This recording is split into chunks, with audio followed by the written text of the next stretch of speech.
joining us now is retired Lieutenant Colonel Dan Davis. Colonel Davis served 2 tours in Afghanistan, and he's now a senior fellow at Defense Priorities. Colonel, it's always great to see you again. Same question to you as I asked Rich Edson there, because that is the question the ambassador has said a couple of times today. You know, we need more. We need more weapons. We need more fighting tools if we are going to be able to defeat the Russians. And the question I have is, well, how would you get those weapons right now into the country and to the people who need them most when you're surrounded by Russian soldiers? And even in the Black Sea, you've got all these Russian ships, and there's no NATO or U.S. ships to be found. Trace, this really underscores the biggest reason why I've been saying so many times here on Fox, even in recent weeks and months, that we should have taken the opportunity before the first bullet was fired to come to a negotiated settlement where we recognize ground truth reality that Ukraine cannot defend itself effectively from Russia. And we should have just acknowledged that they'll never be allowed into NATO. Had we done that, had Zelensky recognized that NATO was never coming to his aid, then they should have had, been willing to negotiate and say, we're not going to join NATO. They didn't do that. And now then you have the expected result, which Putin was very clear to signal.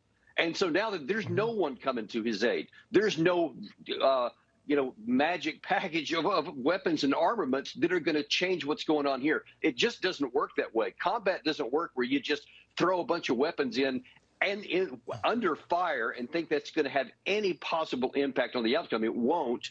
And so I think that he's going to be disappointed, both the fact that it's going to be nearly impossible to get it in there, but then the second issue directly related to that is, look, Russia's not just going to sit passively by and allow their enemy under combat to be armed by the West and then not do anything. Any action we take right now is a double-edged sword that could have repercussions against our troops, whether in Syria where Russians are or even elsewhere in NATO. And that's something that has to be taken into consideration.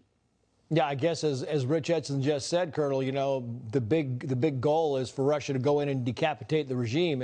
And you had, President Zelensky in Ukraine saying that he believes he is target number 1 and he believes his family is target number 2. If they were successful in doing that and going in and getting these people and hurting or killing these people, would that change the mindset at all, in your opinion, of how NATO and the United States views this war? Well, there is. Let's hope it doesn't come to that. I mean, I certainly hope that neither President Zelensky and definitely not his family, that should actually be off the table. If, in fact, I think he should have probably evacuated them at this point for their safety.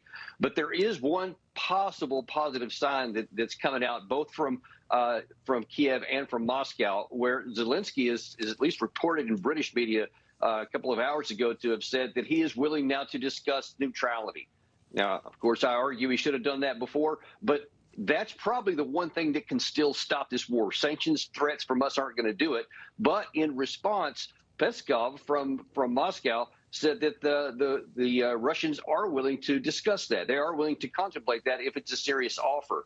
And I could not more strongly admonish them to do that, because that's the only thing I think that's going to stop. Because I think no matter what a lot of people are saying, Putin's intent is not to capture Ukraine. His intent is to make sure there is a neutral Ukraine, a border, a buffer between him and NATO, much more than him controlling NATO. And if this can result in that, or whether Zelensky leaves of his own or whether he changes, that's, I think, something they'll have to negotiate. But that could stop this before it gets too bloody. Except Vladimir Putin has lied every step of the way.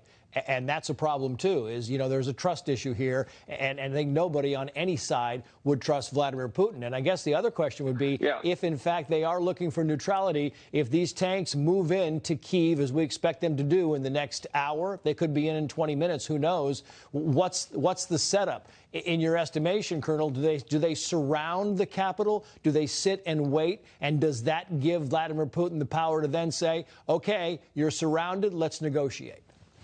Yeah, I think that's almost certainly the case, because I believe one of your previous guests here just a few minutes ago made comment that he didn't think that there was enough combat power, Russian combat power, to completely conquer the entire country.